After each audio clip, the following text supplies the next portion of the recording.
Bien-aimés dans le Seigneur, bonjour et bienvenue sur la Voie divine. En ce nouveau jour béni, nous avons une précieuse opportunité, persévérer dans la foi et remettre entre les mains de notre Dieu tout ce que nous avons commencé. Quels sont les sujets que vous désirez présenter à Dieu aujourd'hui?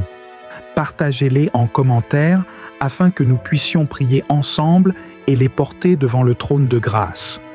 La parole de Dieu nous rappelle: ne vous inquiétez de rien, mais en toute chose, faites connaître vos besoins à Dieu par des prières et des supplications, avec des actions de grâce. Notre Père Céleste nous invite à lui faire pleinement confiance et à déposer nos fardeaux à ses pieds. Il est fidèle pour répondre à nos prières. Seigneur Tout-Puissant, nous te bénissons pour ce nouveau jour que tu nous accordes. Merci pour le souffle de vie, pour ta fidélité et pour ton amour qui se renouvelle chaque matin. C'est grâce aux bontés de l'Éternel que nous ne sommes pas anéantis, car ses compassions ne sont pas à leur terme. Elles se renouvellent chaque matin. Oh, que ta fidélité est grande! Aujourd'hui, nous plaçons nos projets, nos pas et nos décisions entre tes mains. Guide-nous, éclaire nos choix et fortifie nos cœurs. Fais de nous des témoins vivants de ton amour et de ta grâce. Seigneur, nous prions pour ceux qui traversent des moments difficiles. Relève-les et renouvelle leur foi. Ceux qui sont fatigués, accorde-leur ton repos. Ceux qui ont besoin de réconfort, manifeste puissamment ta présence dans leur vie. L'Éternel marchera lui-même devant toi, il sera lui-même avec toi. Il ne te délaissera point et ne t'abandonnera point. Ne crains rien et ne t'effraie point. Seigneur, bénis chacun de nos abonnés, fortifie leur foi et accorde-leur des percées spirituelles. Pour nos nouveaux abonnés, que leur marche avec toi soit marquée par des révélations profondes et des bénédictions abondantes. Approchez-vous de Dieu et il s'approchera de vous. Nous te confions également ton serviteur, le pasteur Christ. Continue à l'inspirer, à le fortifier et à l'utiliser puissamment dans son ministère. Que cette journée soit une source de bénédiction, de paix et de joie pour chacun. Au nom glorieux de Jésus-Christ. Amen. Je vous salue, chers amateurs de Mission Kanguka. Mon nom est Chris Nikomana. Nous commençons aujourd'hui un nouvel enseignement intitulé Discerner la voix de Dieu. C'est une chose délicate parmi les enfants de Dieu, comme je l'ai déjà remarqué. Ce que je veux qu'on comprenne, c'est qu'il y a beaucoup de voix que l'on entend. Quand je parle de discerner la voix de Dieu, beaucoup croient que c'est entendre une voix comme vous êtes en train de le faire, vous tous qui suivez cette émission. Mais j'aimerais vous dire que la voix de Dieu, c'est celle qu'on entend au fond de soi. Dieu parle à nos cœurs, par nos pensées. Il y a des choses qui te viennent à l'esprit et tu as envie de t'y mettre. Alors tu commences à prendre des décisions dans ce sens. Des fois, c'est Dieu lui-même qui te guide et d'autres fois, c'est pas Dieu parce qu'il y a justement beaucoup de voix que nous entendons. Il y a également autre chose que j'appelle la confusion qui existe quand on ne sait pas discerner la voix de Dieu. Beaucoup de personnes me posent des questions en rapport avec ça. Ils me demandent comment on arrive à entendre la voix de Dieu, comment Dieu parle. J'aimerais vous dire que lorsqu'on connaît déjà une voix, c'est facile pour certains de me reconnaître au téléphone ou bien quand ils me croisent quelque part parce qu'ils me reconnaissent à ma voix. Ils sont déjà habitués à ma voix. C'est facile pour certains de me reconnaître au téléphone ou bien quand ils me croisent parce qu'ils me reconnaissent à ma voix. Ils sont déjà habitués à ma voix. Même si tu ne connais pas la personne physiquement, tu peux la reconnaître par sa voix parce que tu es habitué à entendre sa voix. Ton oreille est devenue familier à cette voix. Il est facile de reconnaître la voix de tes proches parents même si on placera cette personne dans une chambre fermée avec beaucoup d'autres personnes car tu connais la voix de ton proche. Donc premièrement, pour reconnaître la voix de Dieu, il faut que tu y sois habitué. Le but de cet enseignement, c'est de nous apprendre à discerner la voix de Dieu. Il y a un passage dans Jean chapitre 10 versets 2 à 5 que j'aimerais que vous lisiez. On parle de Jésus comme un berger qui garde ses brebis. Au verset 4, il est dit: lorsqu'il a fait sortir toutes ses propres brebis, il marche devant elles et les brebis le suivent parce qu'elles connaissent sa voix. C'est difficile de suivre Jésus si tu ne connais pas sa voix. Le verset 5 dit qu'ils ne peuvent pas suivre un étranger danger parce qu'ils ne connaissent pas sa voix, mais la voix de Jésus. Comme je le disais donc, c'est facile de reconnaître la voix d'un proche parent parce que tu l'entends souvent. De la même façon, si tu t'entretiens souvent avec Dieu, tu deviens habitué à sa voix et c'est facile pour toi de la discerner et de la distinguer des autres voix. Un autre exemple que j'aimerais vous donner, c'est celui des fréquences radio. Au moment même où tu es en train de m'écouter dans cette émission, il y a une chaîne de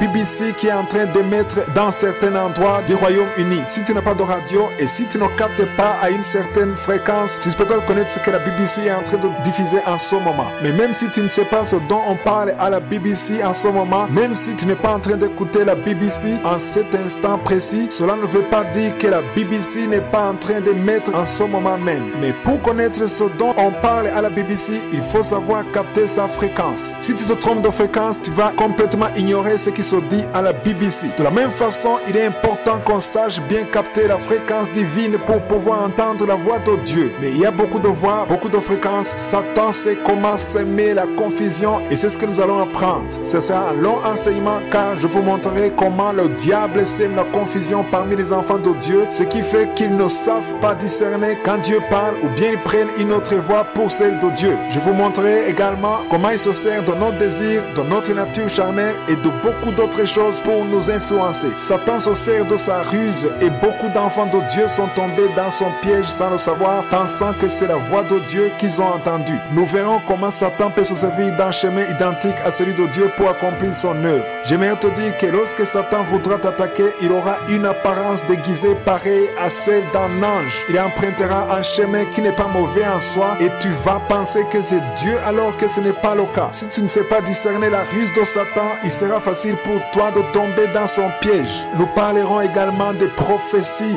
de l'appel de Dieu. Beaucoup sont dans la confusion, ils ne connaissent pas leur appel, ils ne savent pas quand Dieu les appelle, quand faut-il commencer l'œuvre de Dieu. D'autres ne savent pas comment Dieu parle dans la prière ou bien comment choisir en ce qui concerne l'engagement ou le choix du conjoint. Il y a beaucoup de confusion parmi les enfants de Dieu et cela est dû au fait de ne pas savoir discerner la voix de Dieu. Cela va beaucoup nous aider car si nous connaissons comment discerner la voix de Dieu, notre relation avec Dieu en sera fortifiée. Les faux prophètes ne pourront plus te mentir. Tu vas te rendre compte que tu perdais ton temps dans des choses inutiles. Il est difficile de marcher selon la volonté de Dieu si tu n'es pas capable de discerner la voix de Dieu. Pour pouvoir discerner la voix de Dieu, il faut savoir qu'il y a beaucoup de voix. Il y a la voix de Satan, les voix démoniaques, les voix qui proviennent de notre nature charnelle, ainsi que la voix de notre Dieu. Ce qui est important à savoir, c'est que tu peux discerner la voix de Dieu malgré la multitude de voix que l'on entend. Quand je parle de discerner ou d'entendre la voix de Dieu, il ne s'agit pas d'une voix audible comme c'est le cas maintenant pour vous qui êtes en train de m'écouter. C'est vrai, Dieu peut te parler de cette manière, mais souvent Dieu nous parle à travers nos cœurs. Une voix à l'intérieur de soi, une voix qui te dit fais ceci ou cela. C'est-à-dire que tu sens à l'intérieur même de toi l'envie de faire cette chose, mais cela ne veut pas dire que chaque fois que tu as envie de faire une chose, cela vient nécessairement de Dieu. C'est pour cela qu'il est important que tu saches quand c'est Dieu qui parle ou quand ce n'est pas lui. Nous apprendrons beaucoup de cet enseignement, notamment la façon dont Dieu nous parle directement ou bien comment il peut passer par les autres pour nous parler. Nous parlerons de prophétie quand nous pouvons discerner si une prophétie vient de Dieu ou pas. Nous avons vu la parole que Dieu lui-même a adressée à Adam en lui disant ceci: tu mangeras de tous les arbres sauf un seul qui se trouvait au milieu du jardin. La parole de Dieu était claire, mais aujourd'hui nous allons lire dans Genèse chapitre 3 pour savoir comment la voix de Satan vient semer la confusion. Chaque fois la voix de Satan vient combattre la voix de Dieu. Il est important de savoir détecter quand il s'agit de la voix de Satan qui vient combattre la voix de Dieu. La première chose que j'aimerais qu'on comprenne, c'est que Satan connaît la voix de Dieu. Quand Dieu a parlé à Adam, Satan écoutait la conversation. J'aimerais aussi te dire que même si tu connais beaucoup de versets bibliques, Satan connaît mieux la Bible que toi. Il connaît tous les versets, toutes les promesses que Dieu t'a données dans la Bible. C'est pour cela qu'il a choisi de s'opposer au plan de Dieu. Deuxièmement, j'aimerais que tu saches que Satan connaît tes points faibles. Il sait ce que tu aimes. Il y a des choses même avec lesquelles il ne peut même pas essayer de te faire chuter.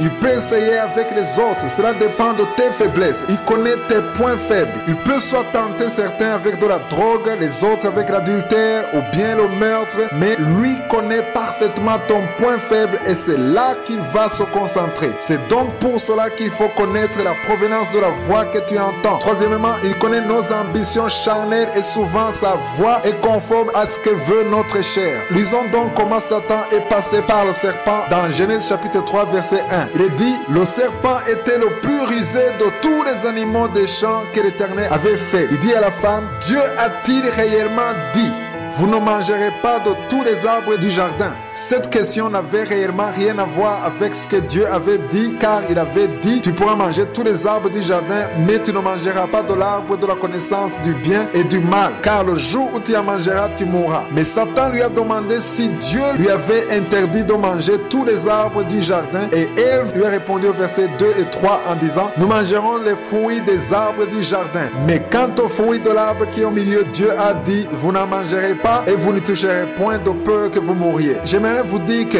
Ève a donné la bonne version, même si Dieu ne s'était pas adressé à elle à l'origine, car Dieu avait parlé à Adam. Mais Ève connaissait la vraie version et c'est celle qu'elle a donnée au serpent. Je veux qu'on comprenne que tout ce que Satan voulait, c'était l'attention de Ève. Il cherchait une conversation avec elle. Chaque fois que tu commences à discuter avec Satan, si tu lui donnes le temps, tu auras commencé à chuter vers son piège. Si tu ne sais pas discerner la voix de Dieu et surtout la discerner parmi tant d'autres, Satan aura beaucoup de ruses pour te faire tomber dans son piège. J'aimerais te dire que nous tombons souvent dans son piège parce que nous ne savons pas discerner la voix de Dieu. Il y a des voix de Satan que nous prenons pour celles de Dieu et cela nous pousse à emprunter un mauvais chemin. Il y a des prophéties que nous prenons pour celles de Dieu alors que ce n'est pas le cas. Et nous tombons dans son piège parce que nous ne savons pas discerner la voix qui vient de Dieu. Nous en parlerons dans cette série d'enseignements. J'aimerais qu'on continue là où on était hier. Retournons dans Genèse chapitre 3 pour qu'on comprenne comment Adam et Ève sont tombés dans le piège de Satan. Apprenons que Satan agit toujours de la même façon. Sa nature n'a pas changé. Rappelez-vous d'abord des trois choses dont je vous ai parlé. Premièrement, il connaît la parole de Dieu. Il connaît même les promesses que Dieu a pour toi dans la Bible. Deuxièmement, il connaît tes faiblesses et il ne peut te tenter que là où il sait que tu as un point faible. Troisièmement, je vous ai dit qu'il connaît tes ambitions personnelles. C'est pour cela qu'il ne frappe pas à l'aveuglette. Que tu saches discerner la voix de Dieu et surtout tu dois absolument connaître ce que Dieu a dit sur toi. Nous parlerons également de comment discerner la voix de Dieu, comment savoir ce que Dieu dit sur ta vie. Il y a des gens qui me disent que Dieu ne leur parle pas. Laissez-moi vous dire que Dieu vous parle. Le problème c'est que tu ne sais pas discerner sa voix. C'est pour cela que nous sommes en train d'apprendre pour qu'on sache quand Dieu nous parle.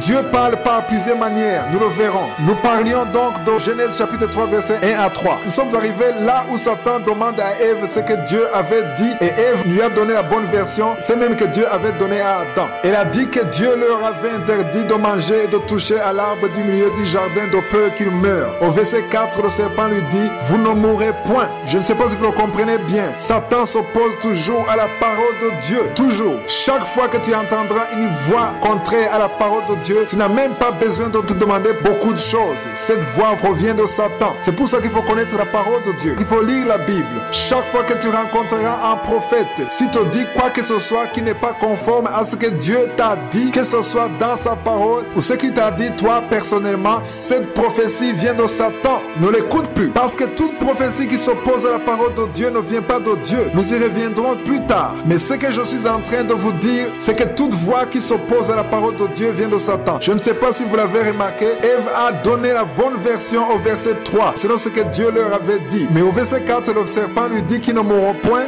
J'aimerais vous dire que dans son même passage, on dit que le serpent était le plus rusé. Satan use de la ruse pour tromper. Il a des stratégies. Il sait comment te convaincre. Au verset 5, il dit, mais Dieu sait que le jour où vous en mangerez, vos yeux s'ouvriront et vous serez comme des dieux, connaissant le bien et le mal. En d'autres termes, le serpent connaissait la faiblesse de l'homme parce qu'il montre à Adam et Ève que Dieu leur a interdit de manger le fruit de l'arbre parce que s'ils mangeaient de cet arbre, ils deviendront comme lui, c'est-à-dire comme Dieu. Dans notre nature charnelle, nous voulons toujours avoir l'autorité, être comme Dieu, ne pas avoir à nous soumettre à une quelconque autorité. Ainsi, il leur montre qu'ils seront comme Dieu en gloire et en honneur. Ensuite, il leur montre que Dieu les a menti, les a piégés. Il leur dit de manger le fruit de l'arbre et qu'ainsi, au lieu de mourir, ils seront comme des dieux, ils seront égaux à Dieu. Le verset 6 dit ceci, la femme vit que l'arbre était bon à manger et agréable à la vue. Pourquoi cela a changé? Parce qu'elle a vu dans l'arbre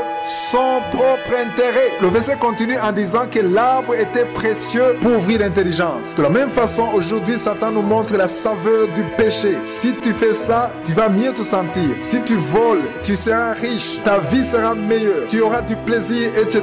Tout cela change ta perception à cause des avantages de la chair que Satan te montre. Verset 6, on nous dit que Ève vit que l'arbre était bon à manger. J'aimerais m'attarder ici un moment car j'aimerais vous montrer la différence d'attitude de Ève au verset 2 et au verset 6. Au verset 2 et 3, Ève dit aux serpents qu'ils mangeront de tous les arbres sauf un seul, celui du milieu du jardin, parce que Dieu leur avait dit que s'ils en mangeaient, ils mourraient. C'est cette version même que Dieu avait donnée à Adam, mais au verset 4, Satan leur dit qu'ils ne mourront pas. Ça, c'est la première chose. La deuxième chose, le serpent leur dit que Dieu sait que le jour où ils en mangeront, ils seront comme des dieux, connaissant le bien et le mal. Au verset 6, la perception d'Ève a changé à cause des paroles qu'elle a entendues provenant de la bouche du serpent. Elle vit que l'arbre était bon à manger et agréable à la vue. La façon dont elle voyait l'arbre avant que le serpent n'arrive et la façon dont elle le voyait après le serpent était différente. J'aimerais te dire qu'il y a des choses que tu ne considères même pas, mais lorsque Satan t'avait parlé, il va t'inspirer de nouvelles pensées qui te montrent les avantages de la chair, les avantages de la nature humaine. Tu commenceras à voir les choses différemment. Pourquoi cela? Parce que Satan est déjà présent dans tes pensées. J'aimerais qu'on sache que chaque fois qu'il est en train de nous inspirer des pensées qui sont contraires et qui nous éloignent de la volonté de Dieu, il faut qu'on sache discerner quand c'est lui qui parle. Tu peux par exemple avoir un travail où tu gères de l'argent et où tu peux même voler cet argent comme tu veux, mais si tu sais qu'il est absolument interdit de voler parce que la parole de Dieu est contre le vol, il faut plutôt travailler de tes propres mains pour subvenir à tes besoins. Comment Satan va-t-il agir dans ce cas? Il ne te dira pas de voler tout simplement. Non, il va plutôt te montrer les avantages du vol. Il va te montrer que tu vas gagner en prenant cet argent, la maison que tu vas construire, la voiture que tu vas acheter, l'honneur que tu recevras, etc. Toutes ces voix sont celles de Satan. Si tu continues à les écouter, tu deviendras comme Ève et tu verras toi aussi que l'arbre est bon à manger et agréable à la vue. Souvent les gens tombent dans le péché parce que Satan leur montre la saveur du péché et cela ne demande même pas beaucoup de choses. Tu peux par exemple voir une photo sur Facebook, le fait même d'avoir vu le profil d'une fille si tu es un garçon ou le profil d'un garçon si tu es une fille, cela va t'entraîner à avoir de mauvaises pensées, des pensées qui t'entraînent loin dans le péché et dans la satisfaction de la chair. J'aimerais qu'on sache que la voie qui t'entraîne dans le péché est contraire à la volonté de Dieu. Tu dois l'arrêter tout de suite. Voyons comment ils sont tombés dans le péché. Premièrement, ils ont entendu la voix de Dieu. Deuxièmement, Satan a posé une question. Est-ce que Dieu a réellement dit? Ceci était pour t'amener à être dans la confusion. Troisièmement, souvent nous essayons de nous justifier. Quatrièmement, le diable nous dit que nous avons tort.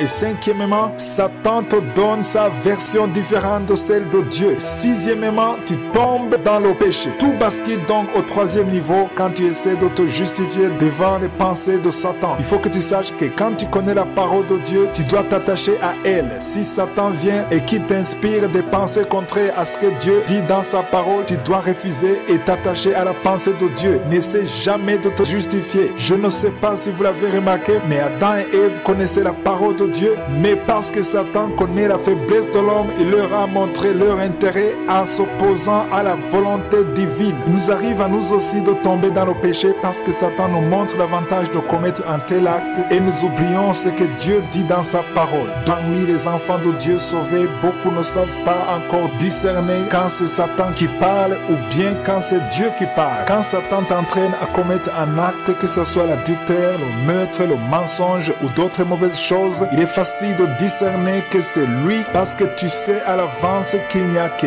lui qui peut t'inspirer à commettre de tels actes. Nous en avons parlé hier. Adam et Ève connaissaient la version que Dieu leur avait donnée, mais ils ont accepté d'être corrompus par le serpent parce que ce dernier leur a montré l'avantage qu'ils obtenaient en ne faisant pas ce que Dieu leur avait dit de faire. Mais souvent c'est difficile à discerner si c'est Dieu ou c'est Satan qui a parlé. Je ne sais pas si vous avez déjà entendu des gens dire qu'ils ont reçu une vision dans la nuit. Parfois ils disent que Dieu les a visités la nuit. Si tu demandes à quelqu'un comment cela s'est passé, il te dit que ce n'est même pas un rêve mais une vision. Ils disent soit qu'ils ont vu Dieu ou bien un ange les visiter. Il y en a qui disent qu'ils ont vu un ange qui brille, plein de gloire et de lumière, leur disant de bonnes paroles, et que puisqu'ils ont vu un ange qui brille, ils affirment que c'est Dieu qui est venu à leur rencontre dans leur chambre. J'aimerais te dire que lorsque Satan viendra à toi, que ce soit dans un songe, dans tes pensées ou n'importe quel moyen, puisqu'il sait que tu crois en Dieu, que tu es une personne sauvée, que tu as accepté Jésus comme ton Seigneur et ton Sauveur, ne pense pas qu'il viendra comme un démon avec des cornes, avec une apparence horrible comme celui d'un démon, parce qu'il sait que tu ne vas pas l'écouter s'il vient dans cette forme. Au contraire, il viendra à toi déguisé en ange pour que tu puisses l'écouter. Il viendra à toi en disant de bonnes paroles pour te piéger, parce que nous savons tous qu'il est rusé, comme je vous l'ai dit cette semaine. Son plan, c'est justement de te piéger. Si Adam et Ève sont tombés dans son piège, c'est parce qu'il leur disait de bonnes paroles, leur montrant leur intérêt. Laissez-moi vous montrer ce que Paul écrit aux Corinthiens. Il parlait des gens qui étaient venus parlant de Christ. Il ne parlait pas de péché, il ne parlait pas d'adultère ni de meurtre, mais il parlait du salut. Ils annonçaient aux gens la bonne nouvelle. Il parlait de Christ. J'aimerais vous dire qu'il y a des gens qui viennent à vous en vous parlant de Christ alors qu'ils sont en réalité des envoyés de Satan. Il faut savoir les discerner. C'est pour cela que nous sommes en train d'en parler. Lisons dans 2 Corinthiens chapitre 11 verset 13. Il est écrit: ces hommes-là sont de faux prophètes, des ouvriers trompeurs, déguisés en apôtres de Christ. Cela veut dire que ces gens font semblant d'être des apôtres de Christ. Ils s'habillent comme des apôtres, ils marchent comme des apôtres, ils ont même une Bible et se conduisent comme des apôtres alors qu'il n'en est rien. Je ne sais pas si vous comprenez réellement ces paroles de l'apôtre Paul. Cela est écrit dans la Bible. Comment est-ce que les gens pouvaient croire ce genre de personnes? Parce que ces personnes venaient à leur parlant de la repentance. Mais derrière tout ce qu'ils disaient, il y avait un piège. C'est pour cela qu'il est important de savoir discerner quand une personne est déguisée. Au verset 14, nous lisons ceci: cela n'est pas étonnant puisque Satan lui-même se déguise en ange de lumière. Satan ne viendra pas avec une apparence douteuse, mais il viendra à toi avec l'apparence d'un ange. Tu peux rêver la nuit et croire que tu as vu un ange de Dieu alors que tu as vu un ange de Satan, parce qu'il avait une belle apparence rayonnante alors qu'il ne venait pas de Dieu. Nous continuons à lire au verset 15.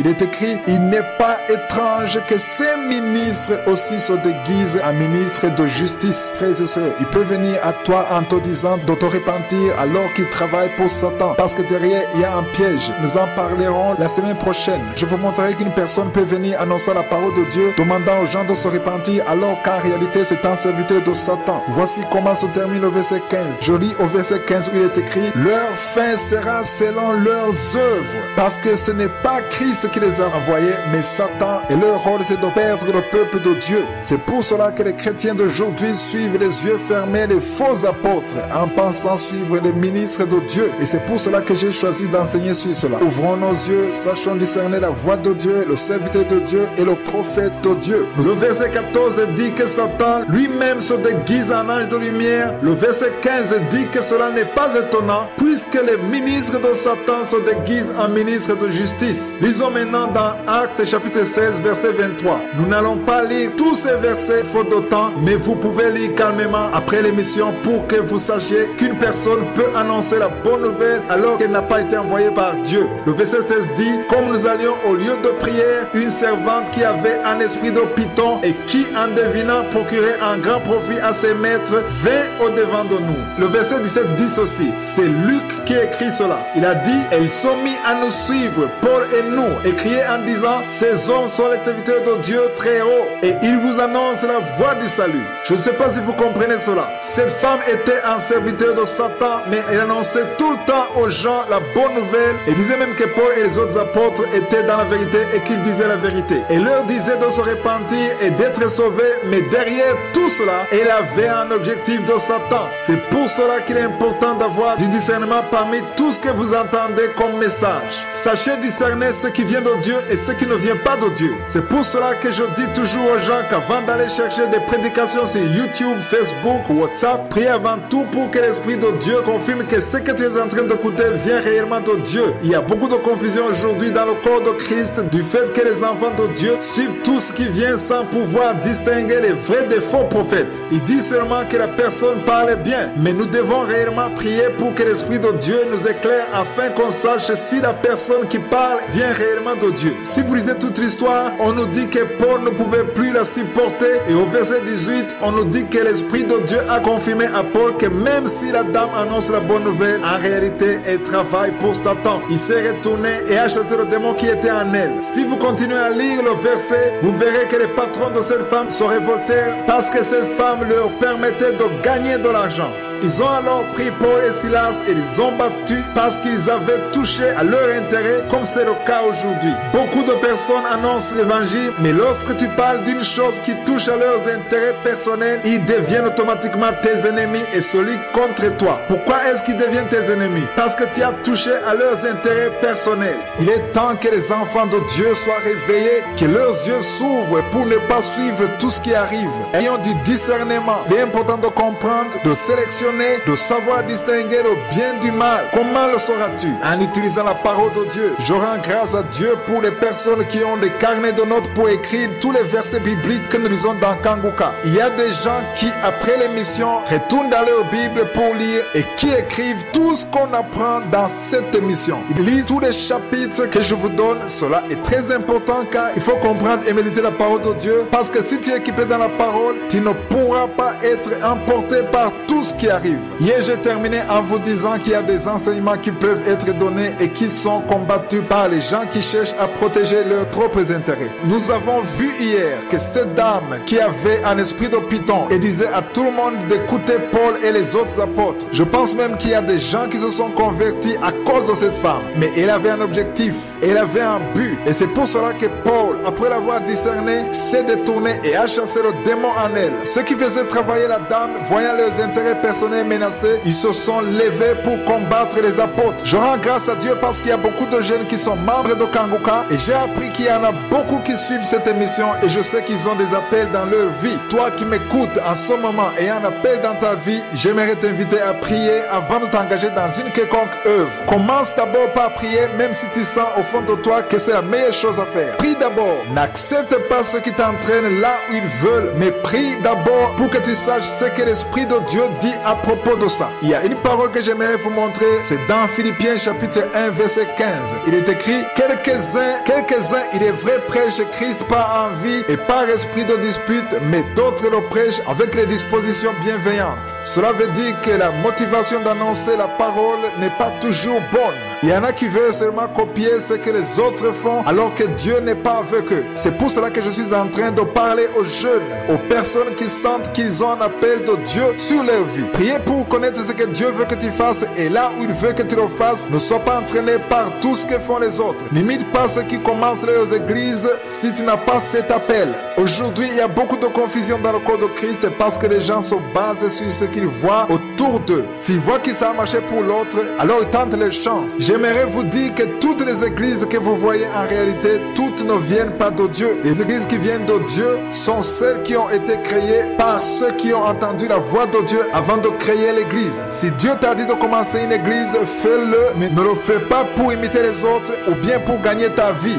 Non, fais-le parce que Dieu t'a parlé. Est-ce que Dieu t'a réellement dit quoi que ce soit à propos de ça? Laisse-moi vous montrer un exemple de ceux qui s'envoient eux-mêmes et les autres qui sont envoyés par Dieu. Lisons dans Exode chapitre 7 verset 10 à 12. Moïse et Aaron allèrent auprès de Pharaon et ils firent ce que l'Éternel avait ordonné. Aaron jeta sa verge devant Pharaon et devant ses serviteurs et elle devint un serpent. Mais Pharaon appela des sages et des enchanteurs et les magiciens d'Égypte. Eux aussi firent autant que leurs enchantements. Ils jetèrent tous leurs verges et elles devinrent des serpents. Et la verge d'Aaron engloutit leur verge. La différence entre les deux, c'est que Moïse a été commandé par Dieu à jeter le bâton alors que les autres l'ont fait d'eux-mêmes sur ordre de Pharaon. Aujourd'hui encore, cela existe. Dieu peut dire à quelqu'un de commencer une église par exemple, alors que le Dieu qu'ils sont censés servir ne leur a rien dit. Je vous assure que beaucoup essaient d'imiter comme cela était le cas pour le serpent de Moïse. Tous ces serpents se ressemblaient à tel point que je me disais que ceux qui le faisaient ne voulaient qu'une simple compétition. Satan veut qu'il y ait beaucoup d'églises beaucoup de prédications et beaucoup de choses qui se ressemblent, les bonnes et les mauvaises, à tel point que les gens ne puissent pas distinguer le vrai du faux,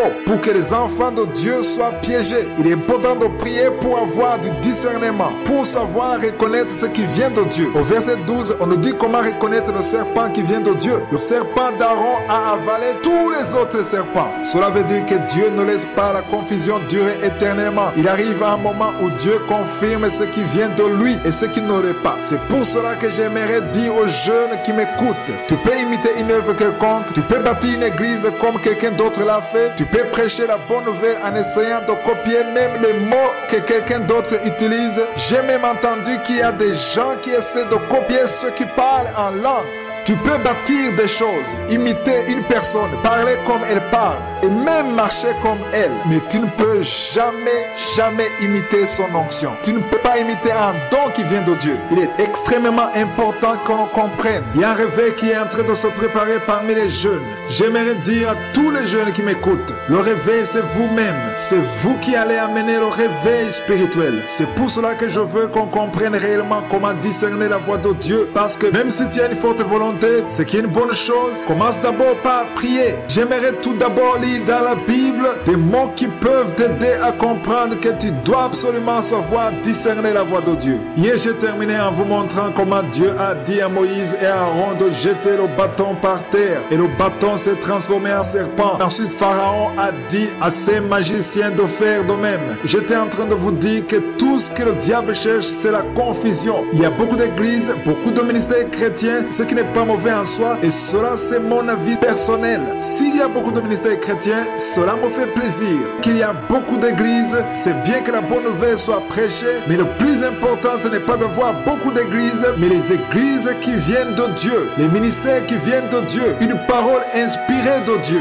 Si tu commences une œuvre quelconque et t'as envoyé de Dieu, qu'il en soit glorifié. Parce que comme je l'ai dit hier, Dieu confirme toujours que c'est lui qui t'a envoyé. Nous l'avons déjà vu hier, le serpent d'Aaron a avalé les autres serpents parce que Dieu voulait montrer que c'est lui qui a dit de jeter la verge. J'ai également lu dans Philippiens le passage où on dit qu'il y en a qui prêchent par envie ou par esprit de dispute sans que cela vienne de l'esprit de Dieu. J'aimerais lire dans Romains chapitre 10 verset 15.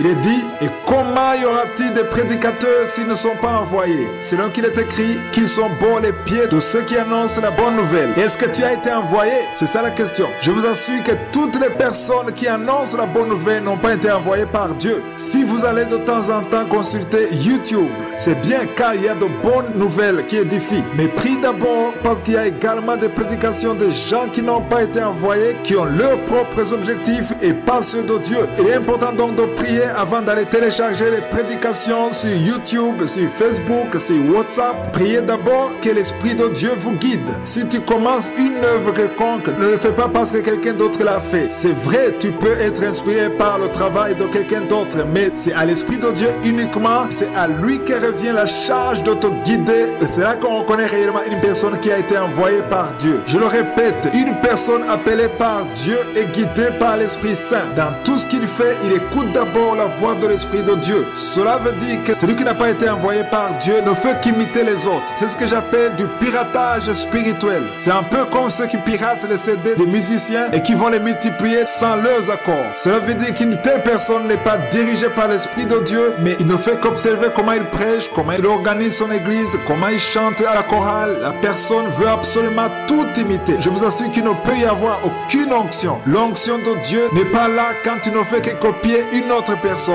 Tu devrais plutôt écouter l'Esprit de Dieu pour n'être guidé que par lui. Parce que l'Esprit de Dieu ne peut pas te guider comme il me guide moi ou une autre personne, car nous formons tous le corps de Christ. Les personnes qui n'ont pas été appelées par Dieu ne font qu'imiter les autres. J'ai déjà entendu des gens qui imitent ceux qui parlent en langue. Ils se mettent à imiter comment un serviteur de Dieu parle en langue, comment il parle normalement et même sa façon de marcher. Ils arrivent à un point où ils parlent exactement comme l'autre serviteur de Dieu. Et souvent on se rend compte qu'il n'y a pas de vie dans ces paroles. Il ne peut jamais y avoir de transformation pour ceux qui écoutent. Les gens peuvent être contents parce que tu as parlé des choses qui existent, mais il manque une chose importante, l'onction de Dieu, car ce n'est pas Dieu qui t'a envoyé. Je veux que chacun sache saches que tout le monde a un don, mais prie d'abord pour que tu saches quel don Dieu t'a offert. Et là où il veut que tu l'utilises, cesse de faire des copies. C'est Satan qui amène le piratage spirituel pour semer la confusion et pour bloquer le plan de Dieu. J'aimerais dire aux jeunes qui m'écoutent qu'il y a réellement un appel sur leur vie. J'aimerais qu'on lise ensemble ce passage de Éphésiens chapitre 2 verset 10. Il est dit: car nous sommes son ouvrage ayant été créés en Jésus-Christ pour de bonnes œuvres que Dieu a préparées d'avance afin que nous le pratiquions. Il n'y a rien que tu vas créer comme œuvre, car la parole de Dieu vient de nous dire que Dieu l'a déjà préparé à l'avance afin que nous le pratiquions. En d'autres mots, il t'appartient seulement d'accomplir ce que Dieu a déjà prévu. Aujourd'hui, les gens qui ne font que copier les autres, qui ne font qu'imiter en essayant de fabriquer ce que les autres font, c'est parce qu'ils n'ont pas encore compris que Dieu a déjà achevé son œuvre. S'il a envoyé l'autre, prie pour que Dieu t'envoie aussi, afin que tu fasses ce qu'il te dit de faire. Si tu ne fais pas ça, tu vas t'épuiser en essayant d'imiter quelqu'un d'autre. Détache tes yeux d'une autre personne et fixe ton regard sur l'Esprit de Dieu et écoute sa voix, parce que ce qu'il dit à l'autre, ce n'est pas nécessairement ce qu'il te dira toi. C'est impossible que vous fassiez tous la même chose. Si vous faites tous la même chose, c'est qu'il y en a ceux qui imitent les autres. Laisse le Saint-Esprit te guider selon l'appel qu'il a pour ta vie. Je ne sais pas pourquoi, mais l'Esprit de Dieu est en train de me pousser beaucoup à m'adresser aux jeunes. Il y a beaucoup de jeunes qui suivent cette émission. Il y a quelque chose de spécial que Dieu veut accomplir dans vos vies. Il est important que nous sortions de la confusion dans laquelle nous sommes aujourd'hui. Une confusion que Satan a amenée dans le corps de Christ à tel point que la multitude engendre la dévalorisation de l'œuvre de Dieu, parce que beaucoup sont poussés par les émotions, d'autres sont poussés par un esprit d'intimidation, ce que j'ai appelé du piratage spirituel. Cela veut dire qu'il y en a ceux qui regardent si cela marche pour l'autre. Si c'est le cas, alors ils se mettent à l'imiter. Il y en a d'autres qui deviennent pasteurs pour gagner leur vie, mais j'aimerais vous dire qu'on ne devient pas pasteur pour gagner sa vie, mais on le devient parce qu'on a été appelé par Dieu. Si tu as un appel à être pasteur, prie d'abord pour que Dieu confirme ton appel et te guide. Et s'il le fait, ne te fais plus de soucis en se demandant comment tu vas le faire, car Dieu lui-même te guidera. Si Dieu t'a appelé en tant qu'évangéliste, Dieu lui-même qui l'a dit va l'accomplir, parce que quand Dieu dit une chose, il l'accomplit. J'aimerais qu'on lise dans Josué chapitre 1 verset 5. Dieu a dit à Josué: je serai avec toi comme j'ai été avec Moïse. Je ne te laisserai point, je ne t'abandonnerai point. Est-ce que Dieu t'a parlé? Dans Jérémie chapitre 1 verset 12, nous lisons ceci: car je veille sur ma parole pour l'exécuter. Ce que Dieu a dit va l'accomplir. Ne te demande plus comment il va le faire. Aux jeunes qui m'écoutent, j'aimerais vous donner un exemple de ce que Dieu m'a dit de faire, ce que je suis en train de faire aujourd'hui, que ce soit la bonne nouvelle que je prêche dans l'émission Kanguka ou sur Facebook. Il me l'a dit en 1997. J'étais dans un endroit où je dormais par terre. J'avais faim. Je n'avais même pas de quoi manger. Mais Dieu m'a dit ce que je suis en train de vivre aujourd'hui. Cela fait exactement 20 ans. Je ne comprenais pas cela et je ne voyais même pas comment cela pourrait s'accomplir. Mais quand Dieu dit une parole, il accomplit. Il est donc important que tu saches reconnaître l'appel de Dieu sur ta vie, que tu marches selon la parole qu'il a dite sur toi. L'important dans tout cela, c'est que lorsque tu marches selon la parole qu'il a dite sur toi, Dieu lui-même t'assiste. Il pourvoit tous tes besoins, que ce soit de la force physique ou spirituelle, et même les moyens matériels. Dieu pourvoira à tout cela quand c'est lui qui t'a parlé. Le serpent de Moïse a avalé tous les serpents, car Dieu voulait confirmer que c'est lui-même qui lui avait dit de jeter le bâton. Les magiciens ont jeté le bâton sur l'ordre de Pharaon. Ne jette pas ton bâton parce que tu penses que c'est la meilleure chose à faire. Ne le fais pas parce que quelqu'un d'autre l'a fait. Ne te dis pas que tu peux le faire parce que l'autre a pu le faire. Et je t'assure que le temps prouvera que ce n'est pas Dieu qui t'a dit de jeter le bâton, comme ça a été le cas quand son serpent a avalé tous les autres serpents. À ceux qui font du piratage spirituel, qui ne font qu'imiter les autres, qui commencent leurs églises parce qu'ils ont vu que quelqu'un d'autre a pu le faire, ou qui prêchent la parole de Dieu sur Facebook parce que quelqu'un d'autre est en train de le faire, ou qui prêchent sur WhatsApp parce que quelqu'un d'autre est en train de le faire, sans que cela ne vienne de Dieu, sans une parole venant de Dieu. Si c'est Dieu qui t'a dit de le faire, garde sa parole, car c'est Dieu lui-même qui confirmera avec le temps que c'est lui qui t'a envoyé ou pas. Toutes les difficultés que tu vas rencontrer, même si les gens te critiquent, si c'est Dieu qui t'a appelé, il va lui-même accomplir sa parole parole parce que tu auras bâti tout cela sur la parole venant de l'Éternel. Ce ne sera ni de l'envie, ni de la compétition, ni de l'imitation, mais ça sera Dieu lui-même qui t'aura appelé. Vous pouvez vous demander comment savoir si une personne est en train d'imiter un autre. Tu vas toi-même remarquer que la personne ne fait que copier sans que cela ne vienne de l'Esprit de Dieu. La parole de Dieu dit dans 1 Corinthiens 12, verset 17 à 18 ceci. Si tout le corps était œil, où serait l'ouïe? S'il était tout ouïe, où serait l'odorat?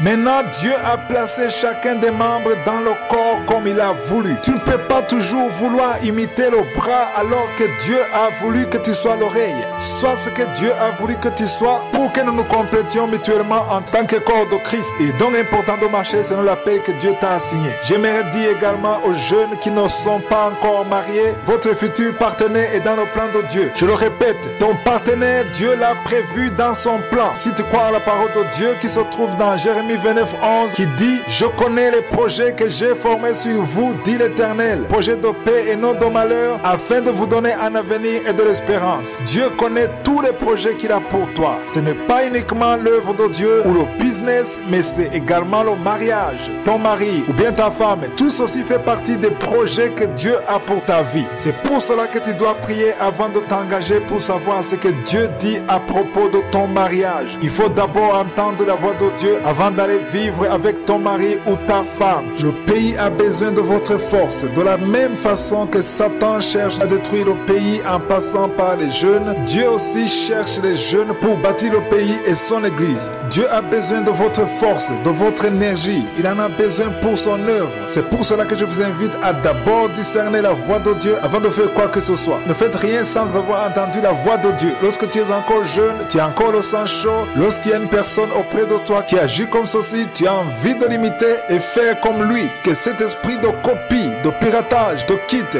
Laisse tomber cela et écoute ce que l'Esprit de Dieu te dit. Nous lisons dans Romains 8:14. Il est écrit « Car tous ceux qui sont conduits par l'Esprit de Dieu sont fils de Dieu. » Nous devions être conduits par l'Esprit de Dieu. Ne t'engage pas dans le mariage sans avoir entendu la voix de Dieu. J'aime le répéter souvent. Un jour, j'étais en train d'enseigner aux jeunes et je disais qu'il ne fallait pas qu'ils s'engagent avant d'avoir entendu la voix de Dieu qui confirme qu'il est pour cette union, parce que ton avenir dépend du plan que Dieu a pour ta vie. Et dans la salle, il y avait une fille qui était fiancée et s'apprêtait à se marier dans quelques jours. Mais après la prédication, elle est venue m'avouer qu'elle n'avait rien entendu de la part de Dieu concernant son mariage. Elle m'a dit que dès lors, elle arrête son projet de se marier pour d'abord prier et discerner quelle est la volonté de Dieu pour sa vie. Elle a alors prié et quelques temps après, Dieu lui a confirmé que ce n'était pas la bonne chose à faire et qu'elle allait prendre une mauvaise décision en se mariant comme elle avait déjà décidé. Aujourd'hui, la même personne rend grâce à Dieu parce qu'elle a failli rater le plan de Dieu pour sa vie en suivant seulement ses émotions. Il est donc important de t'engager en sachant très bien que Dieu t'a parlé à ce sujet. Aux filles qui m'écoutent, ne soyez pas conduites par les émotions, ne regardez pas l'extérieur, ne soyez pas attirés par la situation financière de la personne ou bien son apparence extérieure. Je vous assure que la meilleure situation financière vient d'en haut, la plus grande beauté vient d'en haut, la plus grande richesse vient de Dieu. Ne regarde pas ce que l'extérieur te montre. Si ma femme avait regardé ce que ses yeux lui montraient à l'époque, nous ne serions jamais mariés, car lorsque nous nous sommes engagés, je n'avais rien de ce qui peut attirer extérieurement. À cette époque, j'avais nulle part où habiter. Je dormais par terre dans mon bureau. Personne n'aurait pu parier sur mon avenir. Mais il y a une parole que Dieu a dite à ma femme et elle est restée attachée à cette parole. Le problème, c'est que les jeunes d'aujourd'hui sont conduits par ce qu'ils voient et ce qu'ils entendent. Il est écrit dans 2 Corinthiens chapitre 5 verset 7 que nous marchons par la foi et non par la vue. Est-ce que Dieu t'a dit quelque chose à propos de cette relation? Si tu es fatigué du célibat ou si tu es sous la pression familiale, non, n'écoute pas cela. Écoute juste ce que le Saint-Esprit te dit. Revenant sur l'œuvre de Dieu, il ne faut pas essayer de voir ce que les autres font pour faire exactement ce qu'ils font. Chacun a son appel et toi aussi tu as ton appel à toi. Si chacun de nous use de l'onction que Dieu lui a donnée, si tu es dans ce pourquoi Dieu t'a appelé, si tu as une parole que Dieu t'a donnée, il y a une onction spéciale qui qui te suit dans cette même œuvre. Mais si tu vas copier une autre personne, si tu vas parler comme quelqu'un d'autre le fait et que tu ne fais qu'imiter le programme de quelqu'un d'autre, il n'y aura jamais d'onction. Il n'y aura que du piratage et avec le temps, tu seras fatigué. Les gens finiront par s'ennuyer parce qu'il n'y aura pas de vie dans ce que tu fais, car cela ne vient pas de Dieu. Mais si tu pries et si tu fais ce que Dieu te dit de faire, il sera avec toi. C'est impossible. Je le répète encore une fois, il est impossible que vous fassiez tous la même chose. Il n'y a pas deux personnes qui puissent faire la même chose. Cela est impossible. Dieu veut plutôt que nous soyons différents pour que nous puissions nous compléter mutuellement. Tu ne devras pas imiter l'autre, mais tu devras le compléter. Et ainsi, Dieu sera glorifié. Je termine cette semaine en m'adressant aux jeunes. J'espère que ceux qui ne sont plus jeunes ne vont pas s'impatienter, car ce sont vos enfants et c'est l'avenir de nos pays qui est en jeu. Le plan de Dieu, le réveil spirituel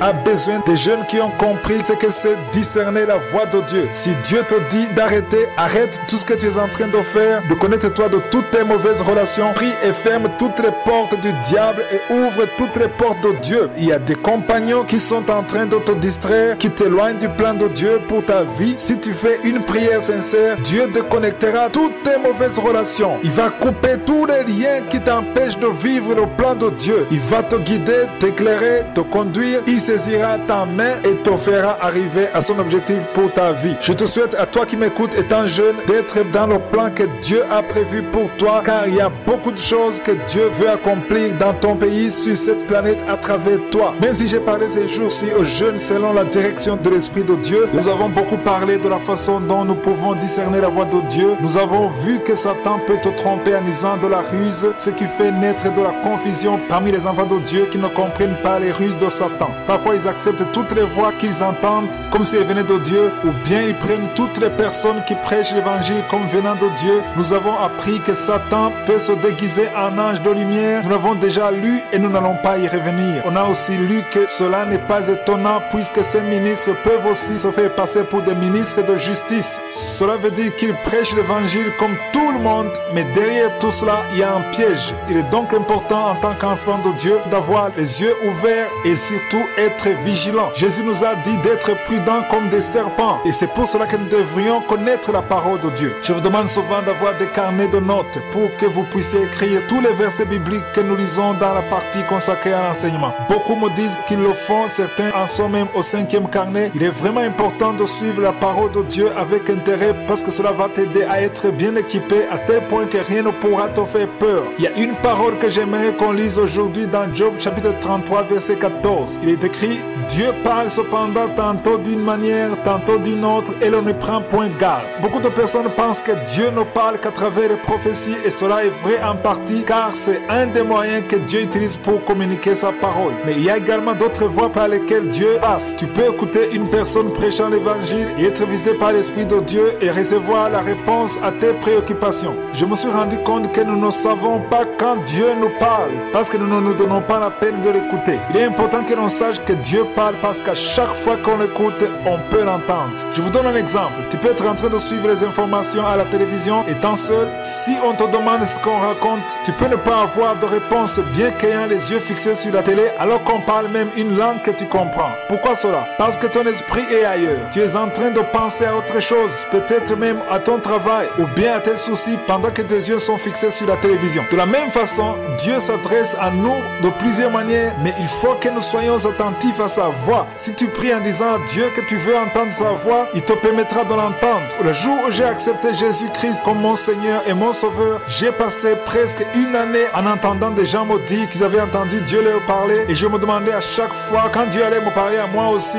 Alors un serviteur de Dieu m'a aidé et j'ai remarqué que Dieu me parlait souvent et que je ne m'en rendais pas compte. La voix que Dieu utilisait souvent pour me parler, c'était des songes et je ne le savais même pas. Le serviteur de Dieu m'a demandé ce que je voyais la nuit et m'a alors dit que c'était en fait Dieu qui me livrait des messages à chaque fois, et cela m'a beaucoup étonné. Mais Dieu ne parle pas de cette manière seulement, il y a également une voix intérieure qui parle à notre cœur. C'est par là que Dieu nous parle souvent. Nous verrons plus tard que les voix qui viennent de l'extérieur de nous ont besoin d'une confirmation qui vient de notre cœur, de notre propre conviction. Dieu peut te parler à l'extérieur, mais si tu as l'Esprit de Dieu en toi, si tu as accepté Jésus comme ton Seigneur et ton Sauveur, c'est la voix intérieure qui confirmera ce que tu as entendu venant de l'extérieur. Demain, je vous parlerai des songes, car beaucoup me posent des questions à propos de ça. Nous allons comprendre que même aujourd'hui, Dieu nous parle par les songes. Comment Dieu parle-t-il par les songes? Il y a ceux qui me disent qu'ils ont des songes tous les jours, d'autres me disent qu'ils ne rêvent jamais, ou bien peut-être une fois le mois, mais j'aimerais vous dire que Dieu ne parle pas uniquement par la voix des songes, mais il utilise également d'autres moyens comme nous l'avons lu. Dieu parle cependant tantôt d'une manière, tantôt d'une autre, et l'on ne prend point garde.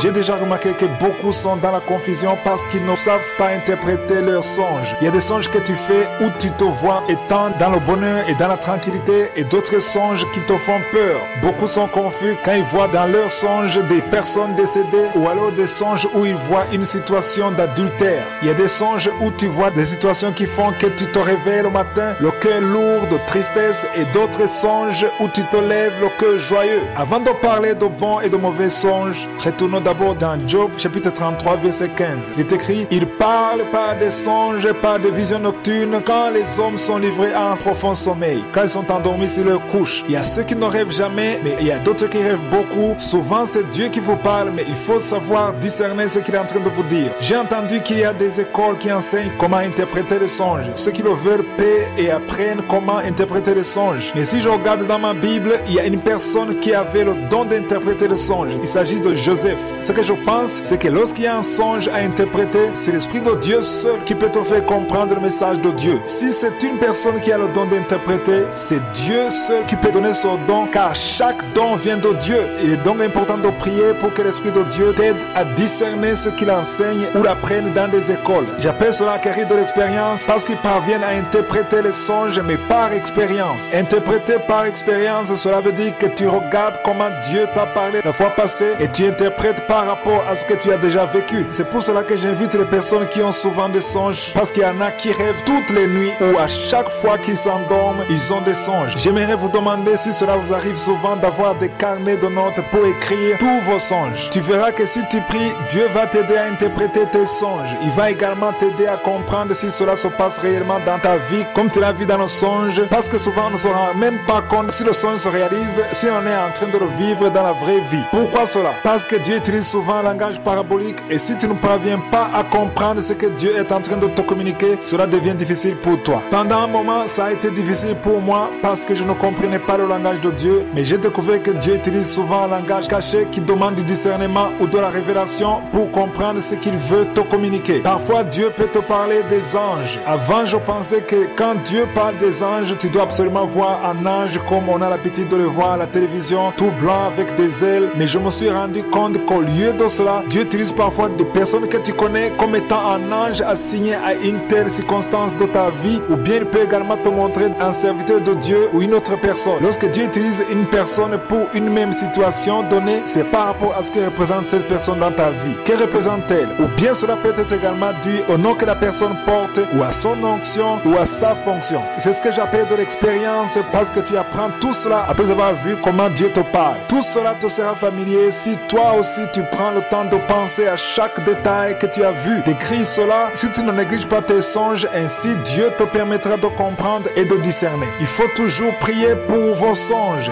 Là, je m'adresse à ceux qui en font beaucoup. Priez pour que Dieu vous permette de discerner ce qu'il veut vous révéler à travers vos songes. Voyons cela par un exemple biblique. L'apôtre Paul a eu un songe. Cela m'a beaucoup encouragé car je croyais que les songes étaient pour les personnes âgées et non pour les serviteurs de Dieu remplis du Saint-Esprit comme l'apôtre Paul. Mais quand j'ai lu dans Acte 16, je me suis rendu compte que Dieu lui-même les guidait en passant par les songes. Cela m'a beaucoup encouragé car je me suis dit que s'il le faisait pour les apôtres, il pouvait également le faire pour nous afin de nous guider dans notre marche. Lisons dans Acte 16, versets 6 à 12. Si vous lisez depuis le début, Paul et ses compagnons se rendaient dans deux endroits appelés Derbe et Lystre. Ils allaient de lieu en lieu prêchant la bonne nouvelle et beaucoup de personnes étaient sauvées. Au verset 16, nous lisons ceci. Ayant été empêchés par le Saint-Esprit d'annoncer la parole dans l'Asie, ils traversaient la Phrygie et le pays de Galatie. J'aimerais qu'on comprenne que l'Esprit de Dieu peut passer par la voie des songes pour t'empêcher d'aller quelque part où tu voulais aller.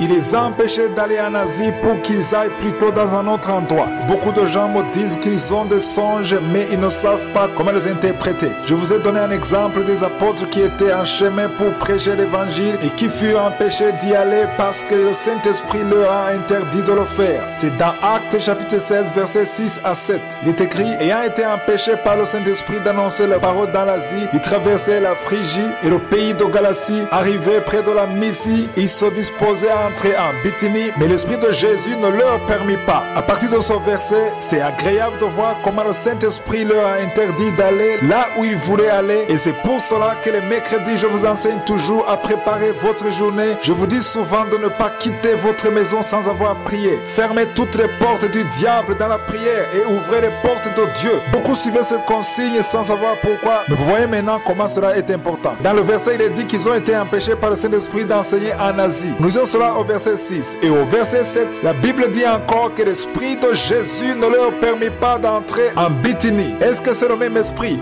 Oui, c'est le même esprit. Pourquoi est-ce qu'il les a empêchés à nouveau? Parce que nous ne sommes pas conduits par nos propres désirs, mais nous sommes conduits par l'Esprit de Dieu. Comme cela est écrit dans Romains 8, 14, où il est dit, car tous ceux qui sont conduits par l'Esprit de Dieu sont fils de Dieu. C'est pour cela qu'avant de sortir de chez vous, il est absolument indispensable que vous fermiez toutes les portes de Satan. Détruisez dans la prière toutes les œuvres du diable, tout ce qu'il a prévu de faire au long de la journée. Priez en disant à Dieu que vous voulez qu'il dirige vos pas. Et Dieu le fera, il vous guidera, il vous parlera, que ce soit à travers une voix intérieure ou à travers une vision ou un songe. Nous lisons au verset 8 où il est écrit, il franchit alors la Mysie et il descendit à Troas. À partir de là, j'aimerais insister sur les versets 9 et verset 10. Suivez dans vos Bibles, il est écrit, pendant la nuit, Paul eut une vision, un Macédonien lui apparut et lui fit cette prière, passe en Macédoine, secours-nous. Après cette vision de Paul, nous cherchâmes aussitôt à nous rendre en Macédoine, concluant que le Seigneur nous appelait à y annoncer la bonne nouvelle. Je ne sais pas si vous comprenez cela. Je vous donne un exemple. Tu peux être chez toi et avoir une vision pendant la nuit où tu vois quelqu'un te demander d'aller secourir une autre personne se trouvant dans une autre ville. Tu peux te lever le matin et te demander pourquoi tu as eu cette vision. Mais les apôtres ont compris que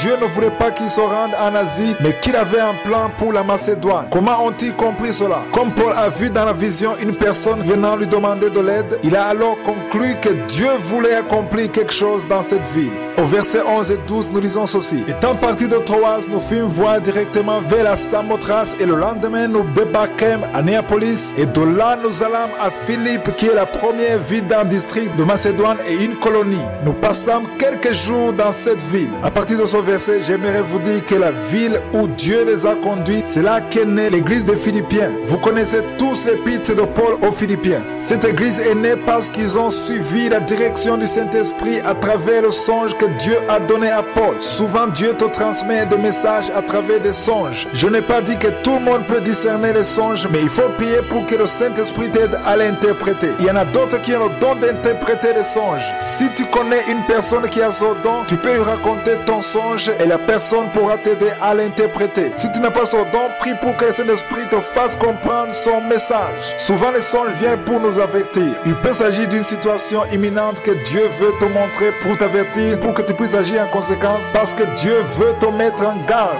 Je vous ai déjà dit qu'il faut prier pour que Dieu révèle la signification des songes que vous avez, si vous en avez souvent. Tu dois faire attention à chaque détail, que ce soit les gens que Dieu te montre, les noms que portent les gens, la relation que tu entretiens avec les gens. Pense à ce que les personnes représentent pour toi. Il y a beaucoup de choses qu'on pourrait dire à propos de cela, car Dieu utilise souvent un langage parabolique. Pour comprendre Dieu, tu dois savoir interpréter son langage. Souvent, Dieu utilise un langage caché pour que nous puissions à notre tour interpréter son langage. Dieu aime les gens qui sondent son langage, qui cherchent à comprendre les choses cachées. Cela lui fait plaisir que tu cherches à comprendre, à discerner sa voix. Et en t'habituant à son langage, tu verras à quel point c'est facile. En revenant sur les songes, il y a des gens qui m'ont dit qu'ils ont vu des choses qui les ont fait peur, des individus qui les attaquent, ou bien des personnes décédées ou en accident. J'aimerais vous dire que les mauvaises choses que nous voyons dans les songes, souvent c'est un avertissement. Dieu te montre des choses qui n'ont pas encore eu lieu. Tu peux par exemple rêver que tu as un travail alors que tu n'as même pas demandé du travail récemment. Et quelques jours plus tard, tu reçois un appel qui te dit que tu as un travail. Tu peux rêver que tu as eu une voiture et après quelques semaines, tu recevras effectivement la voiture. Que veut dire tout cela? Cela veut dire que ton esprit est en train de voir dans le songe ce qui se passe dans le monde spirituel. Les songes se passent au niveau de l'esprit. Tout ce que tu vois dans les songes, en réalité, cela s'est déjà accompli dans le monde spirituel. Il y a donc des jours où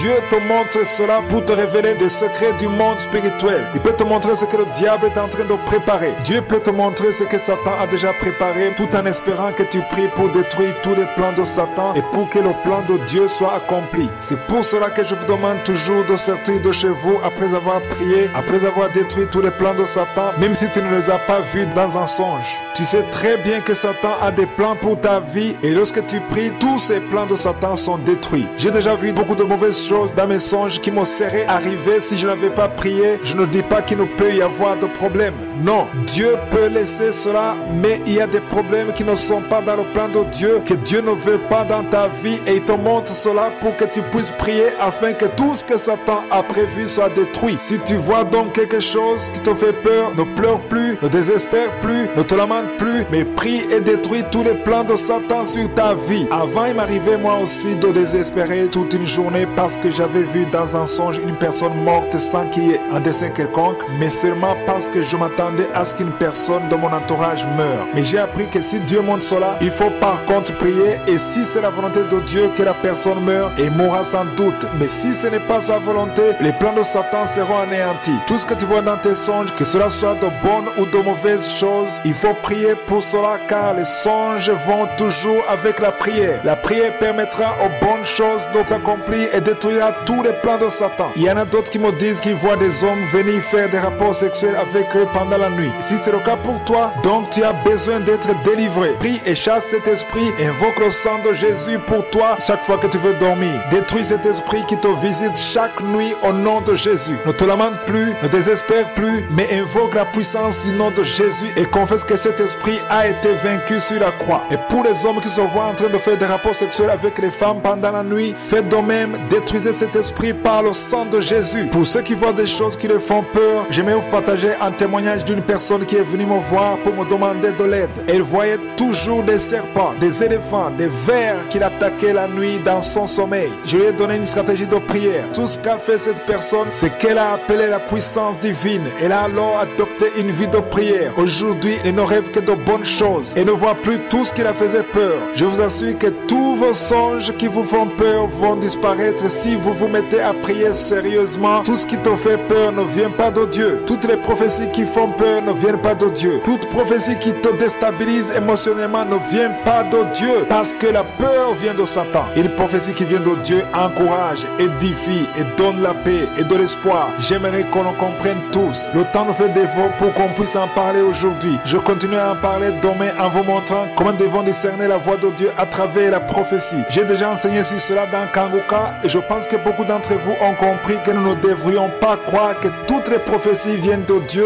comme nous le lisons dans 1 Thessaloniciens chapitre 5 versets 20 à 21. Il est écrit: ne méprisez pas les prophéties mais examinez toutes choses, retenez ce qui est bon. J'ai longuement parlé des prophéties au cours des émissions précédentes mais je voudrais dire, comme pour vous rappeler, c'est un verset de la Bible qui se trouve dans 1 Jean chapitre 4 verset 1. Il est écrit: bien-aimés, n'ajoutez pas foi à tout esprit mais éprouvez les esprits pour savoir s'ils sont de Dieu, car plusieurs faux prophètes sont venus dans le monde. Par ce verset, cela veut dire qu'on ne doit pas accepter toute prophétie comme venant de Dieu. Il faut d'abord tester la prophétie comme on teste les billets pour distinguer le vrai des faux. La première chose à savoir, c'est que la prophétie doit être conforme à la parole de Dieu. La première prophétie, c'est la parole de Dieu. Tout ce que le prophète dirait, si ce n'est pas conforme à la parole de Dieu, cette prophétie ne vient pas de Dieu. Parce que Dieu ne change pas ce qu'il a dit. Tout ce que le prophète a dit doit être conforme à la parole de Dieu. C'est pour cela qu'il est absolument indispensable de connaître la parole de Dieu. Je demande souvent à mes auditeurs d'avoir des carnets de notes, de lire la Bible. C'est vrai, je donne quelques versets, mais lisez également la Bible pour comprendre. Méditez sur la parole, sur ce que je vous enseigne, car lorsque tu connaîtras la parole, aucun faux prophète ne pourra te dire n'importe quoi, car tu seras en possession de la vérité. Je vous ai déjà dit que lorsque vous connaîtrez la vérité, elle vous affranchira, elle vous rendra libre. Ceci est la première chose à savoir. La deuxième chose à savoir, c'est que lorsque quelqu'un prophétise sur ta vie, il doit confirmer ce que Dieu t'a déjà dit personnellement. C'est pour cela qu'il est important d'être intime avec Dieu. Tu n'as pas besoin qu'un prophète parle sur ta vie. Si tu as besoin de développer ta relation avec Dieu, ton intimité avec Dieu, pour que lui-même puisse te parler, pour qu'il te dise le projet qu'il a pour ta vie, prie pour que Dieu te révèle ce qu'il a prévu pour toi. Si Dieu t'a parlé, le prophète ne viendra que pour confirmer ce que Dieu t'a déjà dit. Rappelez-vous que nous sommes dans le Nouveau Testament. Cela veut dire que nous n'avons plus besoin d'un prophète que nous suivons tous pour qu'il nous indique la volonté de Dieu. Nous ne sommes plus conduits par le prophète, mais nous sommes conduits par l'Esprit de Dieu, et le prophète peut venir pour confirmer ce que Dieu a déjà révélé. Dans 1 Corinthiens chapitre 14 verset 3, nous lisons ceci: c'est lui qui prophétise au contraire par les hommes, les édifie, les exhorte, les console. Cela veut dire qu'une prophétie qui te fait peur, qui te démoralise, cette prophétie ne vient pas de Dieu. La voix qui vient de Dieu donne la paix, elle édifie, elle fortifie, elle encourage, elle donne de l'espoir. Bien qu'il peut y avoir des problèmes, des difficultés, la voix qui vient de Dieu peut te dire par exemple qu'il y a une famine qui arrive, mais Dieu a toujours une solution. Il y a toujours une autre voie de sortie, une porte B. Il a toujours un plan B. Il a toujours une grâce suffisante pour t'aider à traverser ce qu'il veut que tu traverses comme difficulté. Ne soyez donc plus inquiets à propos des gens qui vous disent que vous allez périr, que Dieu veut vous tuer. Non, car Dieu construit, il tranquillise, il donne de la force, il donne de la sagesse. Il va te permettre de prier pour que ce que lui-même a prévu de faire soit accompli selon sa volonté. J'espère qu'aucun membre de Kanguka ne court plus derrière les prophètes pour qu'ils lui disent ce que Dieu veut sur sa vie. Si tu le fais encore, sois réveillé. Ne cours plus derrière les prophètes. Cherche à être devant Dieu. Prie. Demande à l'Esprit de Dieu. Il se révélera à toi. Dans le Nouveau Testament, nous ne devons plus courir derrière les prophètes. Ne donne plus ton argent pour qu'on te dise ce que Dieu dit à propos de toi. Parle simplement à Dieu. Il est avec toi. Tu as l'Esprit de Dieu. Dieu veut te parler, il veut te donner de l'espoir. Il a pour toi de bons projets pour te donner un bon avenir. J'espère que nous avons compris ce que veut dire discerner la voix de Dieu. Que l'Esprit de Dieu vous révèle ce que je n'ai pas pu vous dire. Passez une agréable journée, que je suis vous protège ainsi que vos familles.